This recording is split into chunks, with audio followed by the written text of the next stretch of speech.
Doctor డిఎన్ రావు గారు, Yogasri doctor డిఎన్ రావు గారు స్వయంగా రసహస్తాలతో రాసుకొని ప్రింట్ చేసి ఘనంగా ఓపెనింగ్ కూడా చేయించి అందరికీ కూడా ప్రతులు పంచడం జరిగింది. వారు ప్రస్తుతం మన మధ్య లేరు. డాక్టర్ దాన యోగశ్రీ డాక్టర్ డిఎన్ రావు గారు అభినవ ఏకలవ్య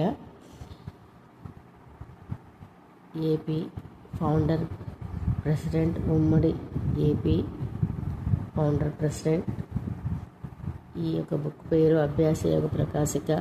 యోగా ప్రాణాయామం ముద్రల గురించి ఎంతో కృషితో శాస్త్రాలని పఠించిన పిమ్మట వారు రచించిన ఎంతో ఆయనకు ప్రీతికరమైనటువంటి యోగా మీద రచన చేసి